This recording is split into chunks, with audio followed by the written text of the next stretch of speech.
తెరకొట్టే కారం రంగు రుచి ఆచి కారం పొడి. దేశంలోనే అత్యధికంగా వరి పండిస్తున్న రాష్ట్రంగా తెలంగాణ రికార్డులకెక్కిందని తెలంగాణ మంత్రి ఉత్తమ్ కుమార్ రెడ్డి తెలిపారు. ఇక త్వరలో ధాన్యం కొనుగోళ్లు కూడా ప్రారంభమవుతాయన్నారు. మంత్రి సీతక్కతో కలిసి హన్మకొండలో మీడియాతో మాట్లాడారు ఉత్తమ్.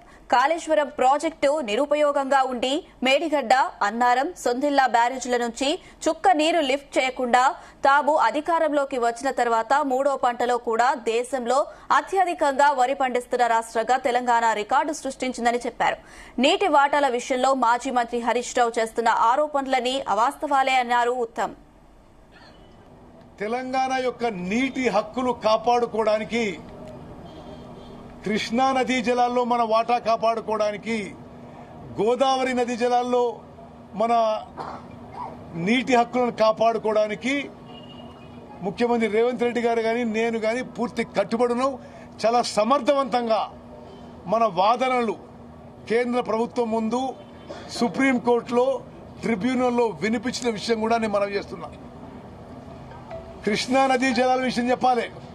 10 ఏళ్ల పాటు ఉమ్మడి ఆంధ్రప్రదేశ్కి కేటాయించిన 811 టీఎంసీల్లో ఆనాటి ముఖ్యమంత్రి కేసీఆర్ గారు, ఆనాటి ఇరిగేషన్ మంత్రి హరీష్ రావు గారు ఆంధ్రాకి 512 తీసుకోండి, మీరు తెలంగాణకి 299 టీఎంసీ సరిపోతాయని లిఖితపూర్వకంగా కేంద్ర ప్రభుత్వం ముందు ఒప్పుకొని వచ్చిన వీళ్ళు 10 ఏళ్ల పాటు.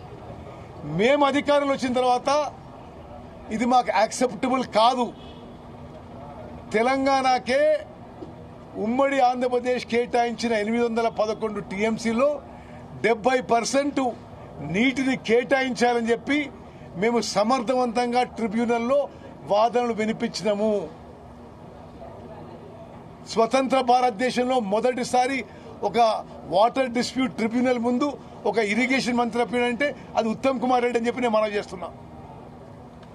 కృష్ణా నదీ జలాల విషయంలో ముందు కేటాయించిన 811 టీఎంసీలు 75% డిపెండబిలిటీ మీద మనకి 70% రావాలని వాదనలు వినిపించినాము.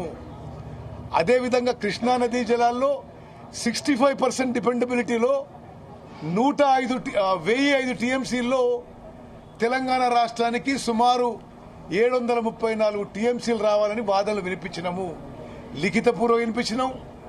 మరి వరపల్లి కూడా